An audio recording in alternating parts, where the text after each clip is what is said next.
This morning we're going to talk about another way of looking at forgiveness as the Course talks about it. Almost exclusively in the Course we're told that we have to forgive our brothers, we have to forgive people for what they haven't done to us, we have to forgive all people, there can't be any exceptions to our forgiveness. And of course this clearly, our relationships clearly constitutes the most significant and important classrooms in our learning, since our unconscious guilt almost invariably tends to be projected onto people, and certainly a significant people in our life. But there's an even more there's another way of looking at forgiveness, which is even more embracing. You may recall in the early workbook lessons, Jesus talks about looking at objects in the room differently. One lesson has us look at a wastepaper basket, a coat hanger, a hand, etc. In other words, setting aside the hand for the moment, it would be things that we think of as being inanimate, things in our world that are non-living, in contrast with the animate, which would be things that are living, human beings, animals, plants, etc. When we understand what projection is, that there is literally nothing outside of our mind, because ideas leave not their source, and the only problem is the mind's decision for guilt, which is an abstract, non-specific thought in our minds, as is love, as is forgiveness, as is atonement. They only become specific when we project them out.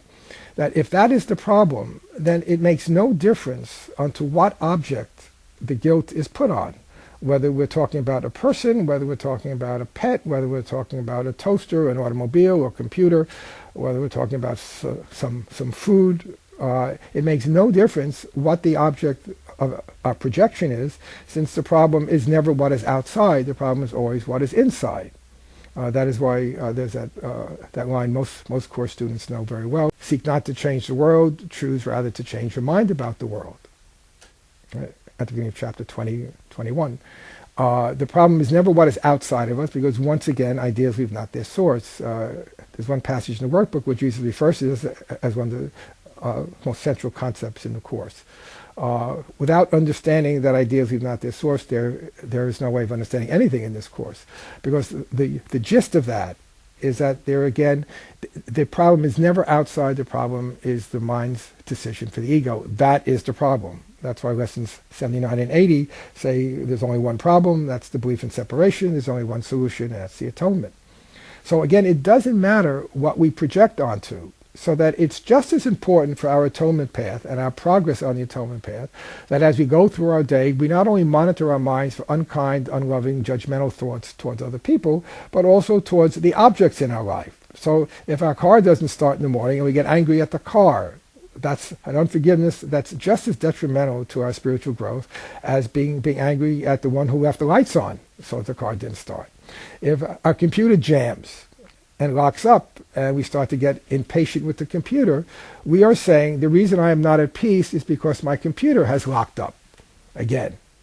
Right? That's the lie. So when we speak about not believing the ego's lies, that's a very glaring example of that. The reason I'm upset is because my computer locked up. I did not invite Jesus in with me as I was sitting at my desk. If I had, and I felt his love beside me, then if my computer locked up, I would do whatever was needed to get the computer up and running again, but I would not be impatient, I would not be angry, I would not be annoyed. I would not feel, why does this always happen to me? If my toaster malfunctions and my toaster morning is burnt, I would not get angry at the toaster. If there's traffic on the highway and I'll be late for a very important appointment, I won't be impatient. Right? Being impatient doesn't help me get to the appointment any more quickly. If someone cuts me off, I won't be angry at that person. So whether we're talking about a person or we're talking about a thing, it should make no difference. So that our forgiveness lessons really should become as generalized as we could possibly make them, to include anything in the world outside of us, animate or inanimate, that we believe has an effect on us, making us happy, making us peaceful, making us angry, bringing us pain, bringing us pleasure. Since again, ideas leave not their source, the problem is the idea of separation or the idea of guilt that our minds have chosen.